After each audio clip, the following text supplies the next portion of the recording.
This chilling list begins with Israel Keys in at number 10. Israel Keys was captured in October of 2012 because he was suspected of kidnapping and murdering a teenage girl from Alaska. While he was interrogated for hours and hours, he revealed a lot to the investigators. Smart, I would let them come to me. Just remote area. He admitted to committing a bunch of violent crimes that started as early as 1996. He confessed to killing at least 8 people and sexually violating them. He was being held in custody as he waited for his trial to start, but he committed suicide in prison. He left a suicide note under his bed that said, "Ode to murder," but it didn't give police insight into the other killings that he confessed to. Coming in at number 9 is incest, because with confessions comes incest. Apparently, I don't know. Either way, Redditor Throwaway3708 confessed when he was 15 his parents were going through quite a rough divorce.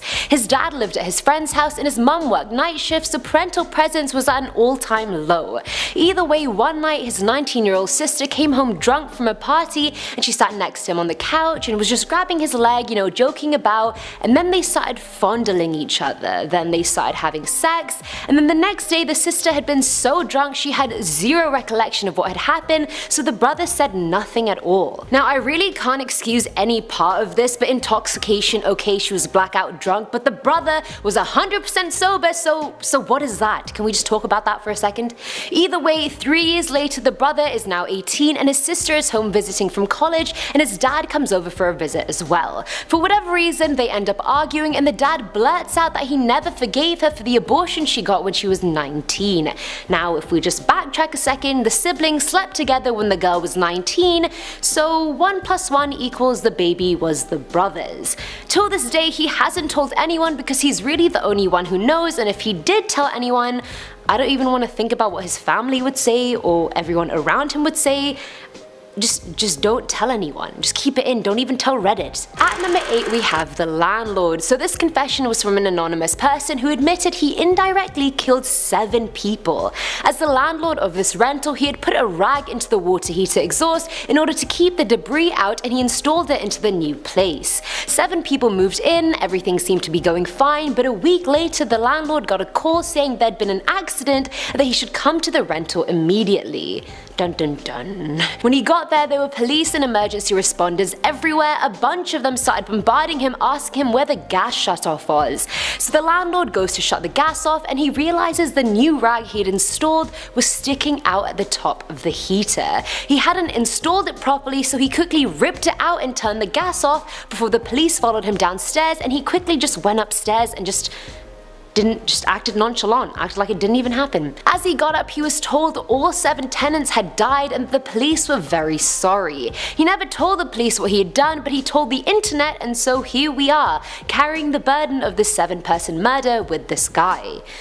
Great. Filling our number 7 slot is the brother. Now this one is definitely not a life-ruining confession per se, but it's still a really shitty one, so I was like, let's pop it in there. This one's from an anonymous redditor who told the internet she has a blind brother, and when they were young the user used to get annoyed and frustrated at all the extra attention her brother would get, and how the user had to be a lot more responsible at a young age because of her brother, of course. So to sort of get back at him, whenever they were alone, whether that was when they were playing or at the store or anywhere, she would actually abandon her brother someplace that was unfamiliar to him and would just stand to the side and watch her brother get super anxious trying to figure out what was happening and where he was. She even went further. When she used to help her brother with his homework, she would purposefully teach him the wrong answers just so she could be the smartest sibling. Petty, very petty. Years and years later, she actually confessed all this to him, and he laughed off, saying he understood and everything she's done now has completely overshadowed anything from their childhood. And they lived happily ever after. The end. Now at number 6 is the extortionist. So this anonymous guy confessed when he was 13 years old, he walked into his dad's room and caught him sleeping with his 15-year-old brother's girlfriend, who for the record was 15 as well. I'm sorry? I feel like that's very much a certain explicit website sort of, made up scenario. But anyway, the guy never saw the girl again, and since then he started extorting his dad for money, and it's been about 6 years and he's still going. He made his dad buy him and his brother a car, some laptops, an Xbox, a PS3, you name it, he probably made his dad buy him it. The dad wasn't there much during their upbringing, so most people just assumed he was showering the kids with money to sort of make up for not being there.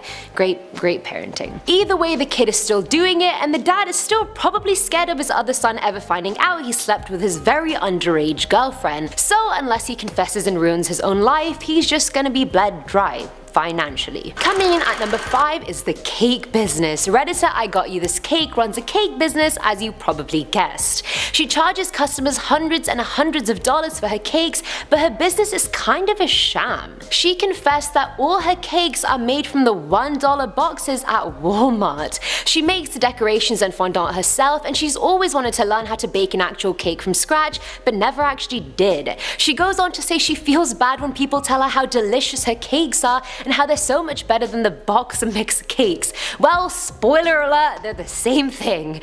Either way, everyone thinks she spends hours and hours slaving over the oven baking her wonderful cakes, when really it's just a bit of cake mix, oil, and eggs. The user admits she's been doing this for years and her business is actually thriving, and if anyone found out, her reputation and business would be down the drain.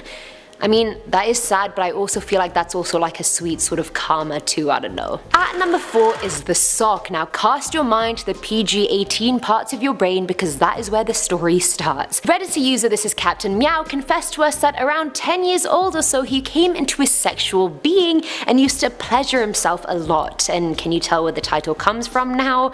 Either way, he had a method of using a sock and then drying it, but of course you can't just leave it hanging in the bathroom or something, because that would have just been really obvious. So he used to put it inside his gas heater until it dried and then put it back in the drawer like it never even happened.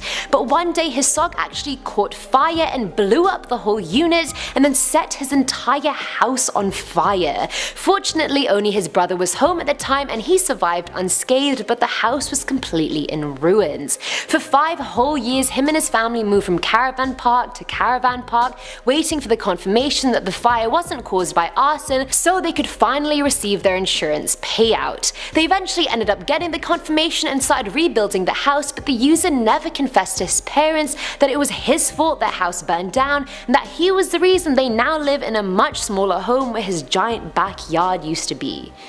I shed tears for you. But also at 10 years old, you matured quickly. Filling our number 3 slot is the bunker. Now this one borderline made me laugh honestly, but an anonymous man confessed a few years ago he was in a really bad place financially. That's not funny, being broke is not funny. But he sold his house in order to keep his business going, but the one thing he failed to tell the new homeowners was that the property had an 800 square foot bunker that he had built. I don't know why exactly he built this bunker, but he did, and after selling the house he actually moved into the secret bunker and has been living there ever since. The entrance is completely hidden, yet the man still comes and goes either very early or super late. I mean, is that illegal? He's obviously not paying rent to live in this bunker, so at least the cost is gone, but what about electricity? Are the homeowners paying for that? Have they not wondered why the bill is so high? I'm just very confused. Either way, I don't think the dude confessing this would ruin lives if he told people this, but he probably would go to jail for some odd reason or another. Now at number 2 is the parentage. So this mum's daughter turns 5 next week, which is all well and grand. I'm sure they're gonna have a lovely little birthday party for her, and if she knew her real parentage, I think she'd be crushed. The mother grew up in foster care, so she had never met her siblings or her parents, and in her last year of college, she met a guy, they fell in love, dated for a year, and she eventually got pregnant. Now one night they started talking about their upbringing, and he was telling her how he had been adopted when he was young. Either way, deeper into the conversation, the girl realized this guy she was seeing, the father of her soon-to-be daughter, was her half-brother. They had the same mum. They very quickly parted ways and he chose not to be in her daughter's life. The kid is completely fine, but the parents swore to never tell her the truth about who her dad is. If I was that kid and they told me that, I don't even know how I would be able to think about the bomb they just dropped on me. Like, I can't even comprehend it now, and I'm not even this kid. And finally, at number Number 1 is the almost shooting. So this anonymous person confessed he nearly did something horrendous. Haven't we all? Haven't we all? But first, some backstory. He was bullied a lot in high school, like think typical kid trying so hard to be cool but sadly just failing in every way. And in this situation there were 4 jocks who used to rip on him more than anyone, and the last straw was when they beat him up in front of the girl he liked as she laughed and encouraged them.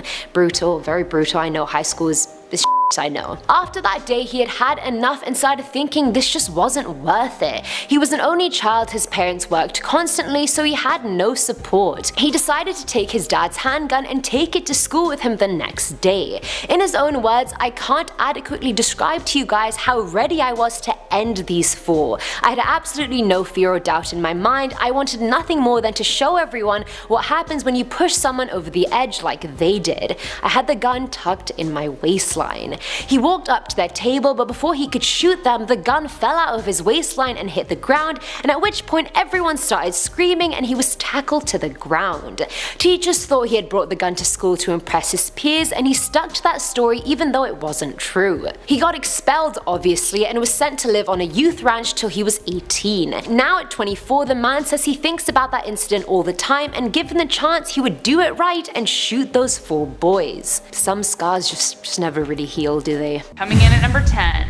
Look, for those of us in the acting industry, we know it's a tough cookie to crack. Getting an agent is great, but then getting seen by the right people and then finally getting cast, it's a heartbreaking yet addictive biz, but until today I didn't know just how deadly it could be. In the 1920s, the death of William Desmond Taylor, a silent filmmaker, was found dead in his LA bungalow with a gunshot wound in his back. Unfortunately though, it would be years before the killer would eventually confess on their deathbed. The death of Taylor crushed a lot of dreams and a lot of careers, including the teen star Mary Miles Minter, who according to police had left a nightgown and love letter in his apartment. But years later, Minter wrote an autobiography admitting that her and her mother were both at Taylor's home that night, but still no hint of confession until Minter's mother suffered a heart attack, and one of the sins she confessed to on her deathbed was shooting William Desmond Taylor for making a pass at her daughter. Woohoo!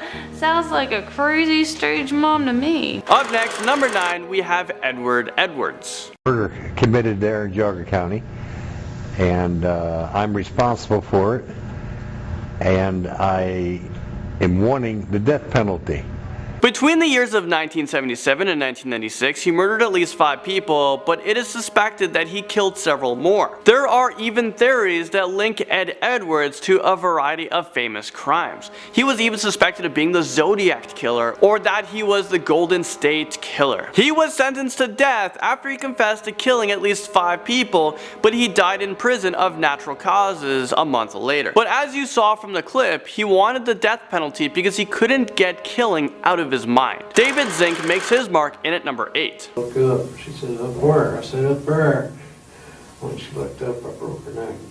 Okay, how did you do that? Just snapped her with your my hand? hands, yeah.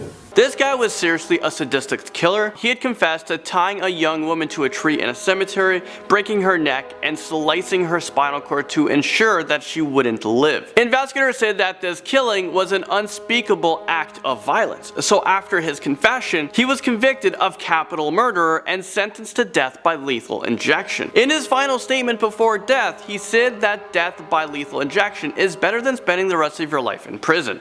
He also apologized to the victim's family and said that he hopes his execution will bring them the peace and satisfaction they seek. He was just a twisted and sick individual, and I think I'm glad they gave him the death penalty. Gerard Murray stabs his way into this list at number 7. Shot once, missed. Shot a second time, hit. He was driving 10-15 miles an hour, so it was rather slow.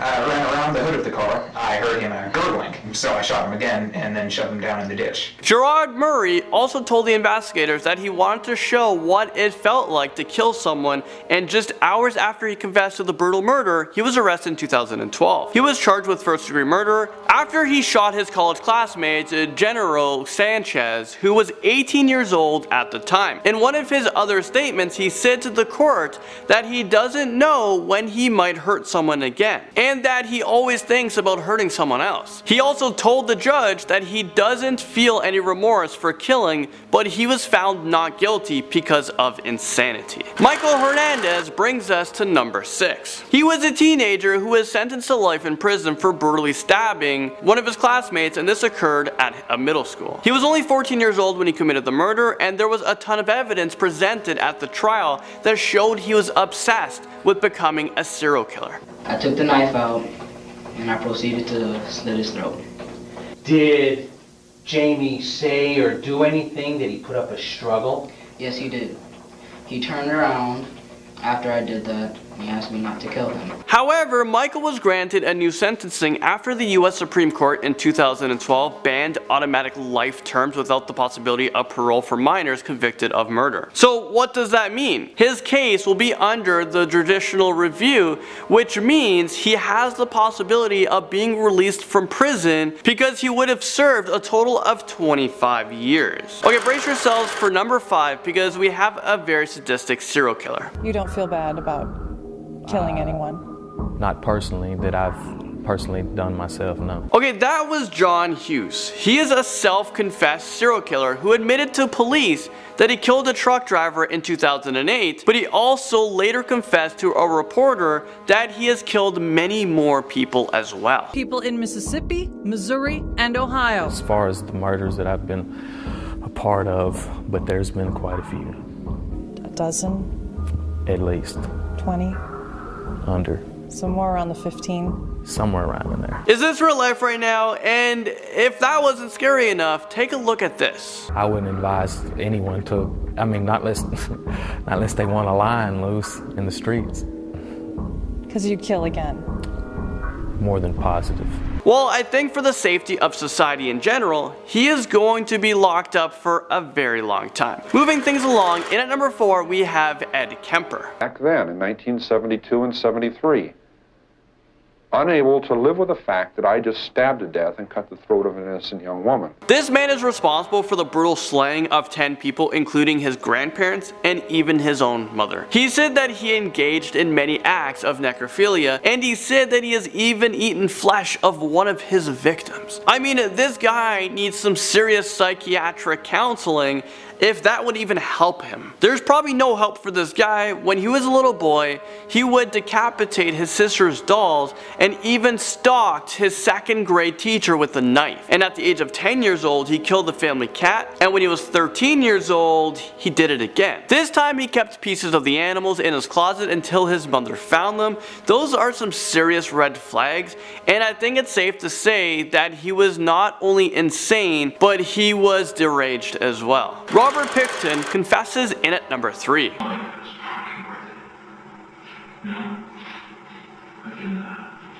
Make things disappear. I don't need my work. Maybe that's what I was stopping you for. The serial killer Robert Pickton was filmed admitting to 49 murders to an undercover policeman, and he even said that he wanted to do one more to just make it, you know, an even 50. This is sick. In the video, you could tell that he was disappointed, that he was just one away from killing 50 people. He actually butchered his victims on his farm located near Vancouver, Canada. He would lure sex workers to his farm with drugs and alcohol before he murdered them and fed the remains to his pigs, or he would grind them up, mix them with animal meat, and then he would sell it to the public. Some of the women were injected with antifreeze while others were stabbed to death. He admitted that the reason why he was arrested was because he was getting too sloppy. Things get even more scarier with this next one. We have the BTK confessions in at number 2. Put a plastic bag over his head and then some cords and then tighten it. The BTK killer was Dennis Rader, and BTK stands for blind, torture, kill, because that was his preferred method of killing his victims. Between the years of 1974 and 1991, he killed 10 people in Kansas, and he was notoriously known for sending taunting letters to the police and newspapers that described the gory details of each of his murders. Well, after a decade-long hiatus, he began sending letters to the police in 2004, which led to his eventual arrest and guilty confession. Strangling, either the parent broke or he broke his bonds and he jumped up real quick like, pulled my gun and quickly shot him. I hit him in the head. He fell over.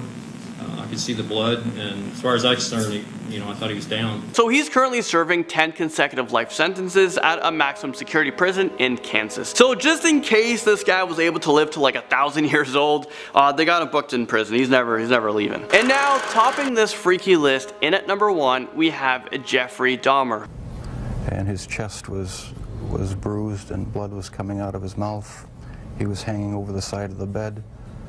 And I have no memory of beating him to death, but I must have. He has a very morbid and long confession list that includes rape, murder, and dismemberment of 17 men and boys from 1978 to 1991. I'm not sure how something like that goes on for that long. He also liked to indulge in necrophilia, cannibalism, and he would preserve the body parts in his freezer. He was sentenced to 16 terms of life imprisonment, but he was beaten to death by a fellow inmate at the Columbia Correctional Institution, and that was back in 1994 because the inmate couldn't stand his sadistic humor. Jeffrey Dahmer is one of the most recognized serial killers because of his gruesome killing techniques. He used to drill holes in the heads of his victims while they were drugged up but still alive, and then he would pour a hydrochloric acid into their brains. Who the heck would think of doing something like this? Starting us off for number 10 is The Nun. So while I was away, I started watching this Netflix docu-series called The Keepers, and the whole story started with a confession. In Baltimore towards the late 60s, a student called Jean Wayner went to a Catholic high school called Archbishop Keogh High School, and the school was run by nuns, the principal was a priest, and one day Jean went into the chapel to confess something. She confessed to her principal that she'd been sexually abused a few years prior, and that was the start of everything going downhill.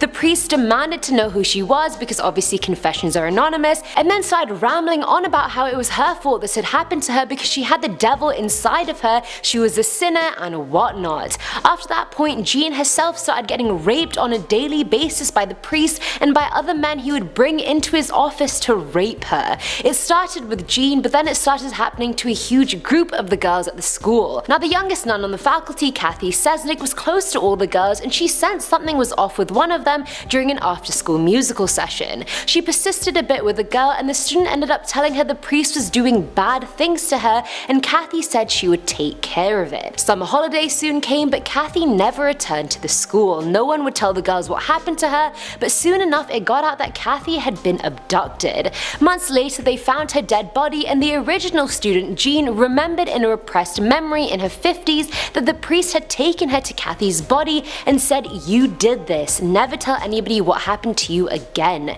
So that one confession resulted in countless girls getting raped and someone getting murdered. I know I basically spoiled the whole premise for you guys, but you guys should really watch the show, it's actually quite good. In our number 9 spot today, we have Elizabeth Wetlaufer. This messed up confession comes from a woman who is named Elizabeth. She was a nurse in Canada who was working at a long-term care home for elderly people. You know, some of the most vulnerable people out there aside from children. Well, this woman, who was supposed to have been dedicating her life to helping and caring for these people, instead just decided to do the exact opposite. Between 2007 and 2014, she confessed to killing 8 of her patients, and she also confessed to attempting to take the lives of 4 more. On October 5th, 2016, she sat down with Detective Constable Nathan Hergott of the Woodstock Police, where she was recorded giving her 2.5-hour confession, and man, she's just talking like she's describing what she had for lunch and not what terrible things she did for years. I took something from you that was precious and it was taken too soon. I honestly believed at the time that God wanted me to do it, but I know now that's not true. Elizabeth is Canada's most prolific female serial killer, which is truly a title no one should aspire to hold. Coming in at number 8, this next one, Jeffrey Dahmer. You know who he is. Jeffrey Dahmer was responsible for one of the most gruesome criminal events in history, inspiring multiple creepy characters in horror films like Silence of the Lambs. Here is just one of the confessions he made during his jailhouse interview. I had these obsessive desires and thoughts wanting to control them, possess them permanently. And that's why you killed them? Right. Not because I was angry with them, not because I hated them, but because I wanted to keep them with me. And it just gets creepier and creepier from there. What creeps me out the most about this confession is his calm, cool demeanor describing it. Like, he looks like someone you know, he looks like someone you could even get along with. He was self-aware enough to know what he was doing was wrong, but couldn't help himself. Also, how easy it was for him to turn a human being into an object in his mind. According to Dahmer, his desires began as daydreams and no one had any clue when things got worse because Dahmer was just a guy who worked at a chocolate factory. In our number 7 spot today we have Manuel Vela. In 2016, Manuel Vela took the life of his girlfriend, Katrina Rivera, who was pregnant with her child at the time. She was initially reported missing, but after taking police on a car chase, he ended up being arrested and her body was found inside of his car. There are some exceptionally disturbing details about this case that I cannot go into, but it definitely was an incredibly terrible situation. After the chase, he was taken into police custody where he continued to display strange and scary behavior, and he also ended up confessing to this crime. So, do you think that you're possessed by the devil? Me? Yeah. I'm the Antichrist. Apparently this all happened because she had told him that she didn't want to be together anymore, which is truly so scary. It is abundantly clear that Manuel suffered from a multitude of mental health issues that clearly weren't being dealt with. Shortly after this terrible event, Manuel ended up taking his own life in his jail cell. Coming in at number 6, the fact that this guy relates the crimes he did to fulfilling a lifelong dream is just one of the chilling confessions of Bernard Giles. He was arrested in 1974 after claiming the lives of 5 women by the age of 21 in Titusville, Florida. According to Giles, he had a very pleasant upbringing and unlike many serial killers, had a kind and normal life. But Bernard says that only he knew he had a dark desire as he got older. At the time of the attacks, he was also married and the father of a young daughter, though he says he doesn't put his family and his victims in the same category. He didn't want to know his victims' names simply because he saw them as objects and nothing more. In the interview with Morgan, he also goes on to say that 3 women saved their own lives because they started talking to him. By doing that, they became real, and because of that, he resisted the temptation. This was the same reason he didn't kill his wife, simply because he knew her. Bernard was just like everyone else, an electrician with a wife and a family. No one knew the monster that lied beneath until it was just too late. In our number 5 spot today, we have Dennis Rader. The BTK killer, whose real name is Dennis Rader, was one of the worst serial killers from 1974 to 1991. He left taunting letters for police and newspapers where he described his crimes. Well, this turned out to be his demise because after an over 10-year hiatus, his huge ego couldn't handle shutting up, so he began communicating with the media again in 2004. This subsequently helped the investigation and led to his arrest in 2005. At his trial, he decided to describe his crimes in detail, but made absolutely no apology for it. Not like an apology would help, but he certainly displayed quite a level of psychopathic behavior. There I realized that I didn't have a mask on or anything. They already could ID me, and made a decision to go ahead and put them down, I guess, or strangle them. He ended up being sentenced to 10 consecutive life sentences with a minimum of 175 years, but no sentencing could ever truly be long enough. He remains at the El Dorado Correctional Facility where he will most likely stay for the rest of his life. Coming in at number 4, what's the worst part about this interview is that it's actually being used as a sound clip on TikTok, which I think is awful personally. Whenever I come across someone using this app, I'm always like, dude, you know where that's from, right? Like, you know. So, if you don't, here it is. You murdered this man. Yes. You tortured him. Of course. There is no ambiguity, and there is nothing you want to... In court today, you said you're not here to pretend to be remorseful. Of course not. Why would I do that? Angela Simpson was responsible for the tragic death of 46-year-old Terry Neely in 2009. This is just part of her interview, and you can see the reason for why it has made it on this list. What Angela did to Neely was severe and inhuman, yet she shows absolutely no remorse when it comes to recounting her reasons. Thankfully, she is now facing life in prison, though apparently that's not the worst thing for her. According to Simpson, she has a lot of family in prison, so it's not the worst thing to be able to see them. The fact that someone could do what she did and not feel an ounce of regret is what makes this video a chilling addition to our top 10. In our number 3 spot today, we have Kevin Davis. You guys, this truly is one of the most disturbing things I have ever heard in my entire life. Kevin Davis was 18 years old when he took the life of his own mother. It seems as though there was some sort of conversation beforehand that had made him upset, which is of course never a good enough reason to do something like this. There are details about this crime I wish that I could unlearn. In an interview with police, he gives them an extremely detailed account of basically everything that happened and seems to show absolutely no remorse. There's one thing he did that I truly cannot repeat, but you have to hear the way he describes it. Yeah, I kicked out of the bed. Then I just, that was kind of silly, but then I just decided to reach in and kind of just... Imagine committing a heinous crime and then going on to describe it as kind of silly. I truly have no words. During his trial, a doctor did testify to say that he had a personality disorder, but that he also fully knew the difference between right and wrong and knew that his crime was wrong and that there was no medical diagnosis that could justify his actions. Kevin is still in jail where he will most likely spend the rest of his life, but he will become eligible for parole in 2044. Coming in at number 2, we're going to talk about Edmund Kemper. Man, honestly, this whole dang interview, like how can one person be so evil and so helpful at the same time? If anyone has seen Mindhunter, that show led me to watch these interviews, and man, absolutely mind-boggling. Ed Kemper is still alive and in prison today, serving time for the many vicious crimes he committed, taking the lives of 10 people before he eventually turned himself in 1973. It scares me to think whether someone even would have caught him. Part of the reason we had to include at least one of these interviews and confessions is because, as Mindhunter fans already know, he played a crucial role in building the criminal profiling unit with the FBI. His self-awareness and desire to relate his experiences made him the FBI's go-to guy when they had questions in the behavioral science unit. Kemper also excelled as far as an inmate could with an IQ over 145. Edmund Kemper still fascinates the public to this day and begs the question, can you ever really trust a serial killer? In our number 1 spot today, we have Daniel Wozniak. In 2010, Daniel Patrick Wozniak had his wedding and honeymoon coming up that were of course going to cost a lot of money.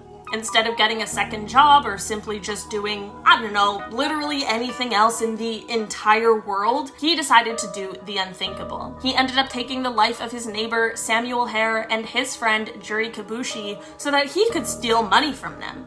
It is absolutely insane that this is the story behind the crime, but I cannot make this stuff up.